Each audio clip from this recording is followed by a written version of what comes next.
Let's talk about these tariffs.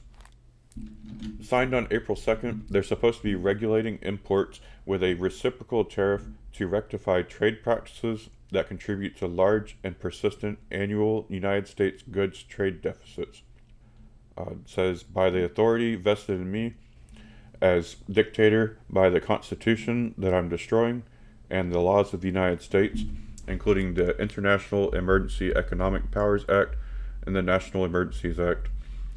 I, Donald J. Trump, fascist dictator of the United States of America, find that underlying conditions, including a lack of reciprocity in our bilateral trade relationships, I'm sure that reciprocity is a pretty new word for him. I don't know, maybe I'm wrong, but disparate tariff rates and non-tariff barriers, and U.S. trading partners' economic policies that suppress domestic wages and consumption, as indicated by large and persistent annual U.S. goods trade deficits, constitute an unusual and extraordinary threat to the national security and economy of the United States, which is probably not really accurate. And it says that threat has its source in whole or substantial part outside the United States and the domestic economic policies of key trading partners and structural imbalances in the global trading system. I hereby declare a national emergency with respect to this threat. And then he, goes on to in details. I'm not going to read all that. Since April 2nd, the day that Trump called Liberation Day, the S&P 500 lost 5 trillion in 2 days, and the Dow has been down over 2,000 points. Trump and the people who agree with him say that these countries have been treating us unfair, and basically that we just haven't been prospering enough. And I guess they blame those countries for companies having jobs overseas instead of and making the products instead of over here. Tariffs that countries have had on us likely hurt their consumers and possibly the companies more than they hurt us. So there really isn't a reason to retaliate on their retaliatory tariffs coming forward. And we've been in trade agreements with our trading partners. Some of those trade agreements were signed by Trump in his first term. As some have figured out, the chart that has been provided to us is not really accurate. It doesn't represent the tariffs that countries have on us.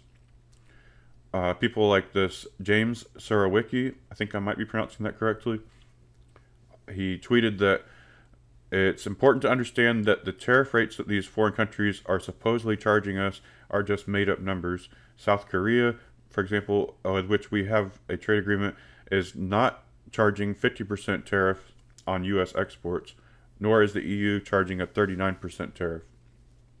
Then he says that he just figured out where these fake tariff rates come from. They didn't actually calculate tariff rates plus non-tariff barriers as they said they did. Instead, for every country, they just took our trade deficit with that country and divided it by the country's exports to us. So we have a $17.9 billion trade deficit with Indonesia. Its exports to us are $28 billion. 17.9 divided by 28 is 64%, which Trump claims is the tariff rate Indonesia charges us. He says, what extraordinary nonsense this is. A trade deficit occurs when a country's imports exceeds its exports. One thing Trump wants countries to do is to spend more on their defense. After being asked how countries are going to spend more on defense while their economies are crashing, Secretary of State Marco Rubio claimed that those countries' economies are not crashing, but just the markets are crashing. Oh, okay. Sure. Well, that's better. Somehow that won't mean that their economy won't crash, whether it's crashing already in the coming days, weeks, or not.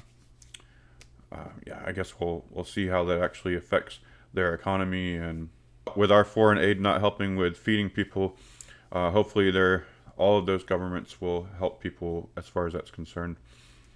Fox News host said, I don't care about my 401k. I believe in Trump. No matter what exactly they mean as far as long-term or whatever good might come from these tariffs, definitely seems damning the way they say, I believe in Trump. Their cult, quite a lot of them at least. Trump is their god. or at the very least, their profit, I guess. And they do love profits. Trump has talked about tariffs as a way to prevent and or end wars. He has said at a division rally before, if another country tries to start a war, he said he'd issue a threat.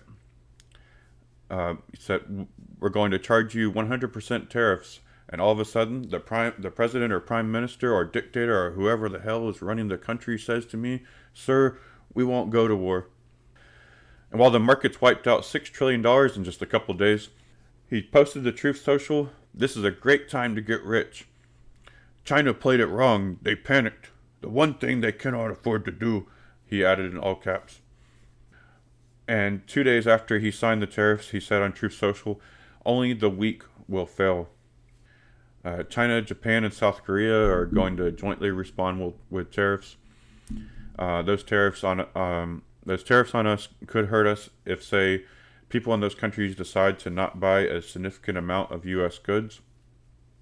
A farmer in an interview said that the U.S. buys about $3 billion in potash fertilizer from Canada each year. Restaurants don't generally have high profit margins, so even as they raise their prices, they could have potentially smaller profit margins even than before, while we're having to pay more. But of course, we can cook more from home than before, save some, but a lot of that's going to still be more expensive. Even canned goods could go up at least a little bit. Quite a lot of our tin is actually produced in foreign countries, like from placer deposits. Roughly half comes from Southeast Asia. Cars might not be a big thing, but it's probably worth mentioning that many car parts are just not made in the U.S. A lot of sensors, brake pads, calipers, water pumps, electronics, braking systems, etc.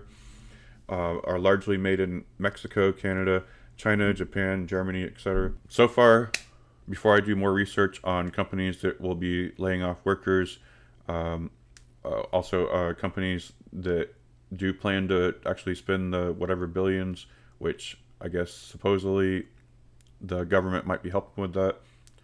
So there's an expenditure, but not exactly waste, but could be good. It could definitely take years.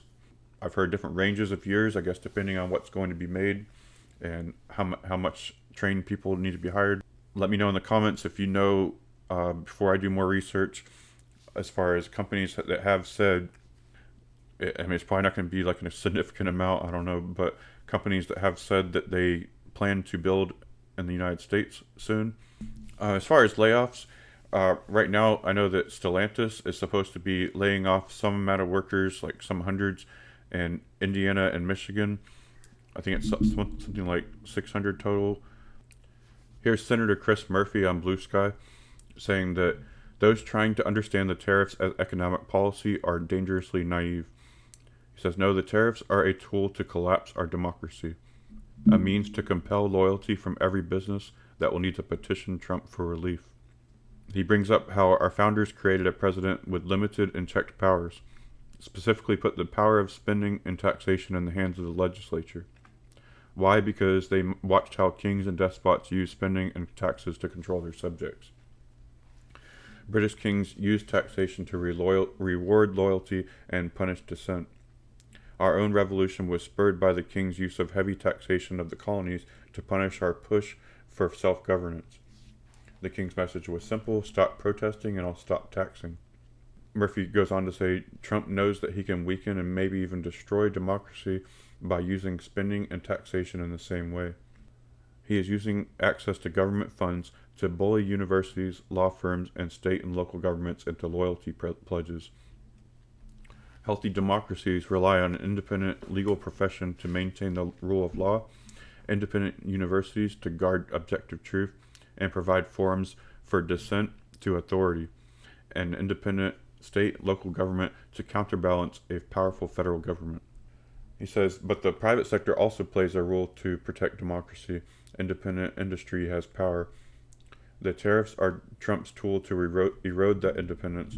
Now, one by one, every industry or company will need to pledge loyalty to Trump in order to get sanctions relief.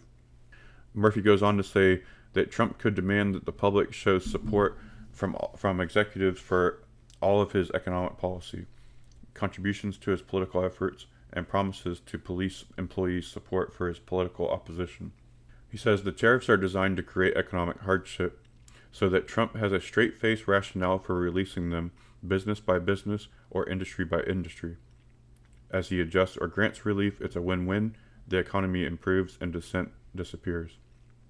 And once Trump has lawyers, colleges, and industry under his thumb, it becomes very hard for the opposition to have any viable space to maneuver. Trump didn't invent the strategy, it's the playbook for democratically elected leaders who want to stay in power forever. Then he says, the tariffs aren't economic policy, they're political weapons. But as long as we see this clearly, we can stop him. Public mobilization is working. Today, a few Republicans joined Democrats to vote against one set of tariffs. This was 3 days ago. And he says the people still have the power. Hoping that not a lot of people will struggle too much in the coming months and years. And hopefully not a lot of people will be laid off and have trouble finding work soon after. I guess we'll see what happens if one or more countries do not come to the negotiating table soon and try to end this trade war, which, experts have been talking about how this is not going to be easy and it could take a while.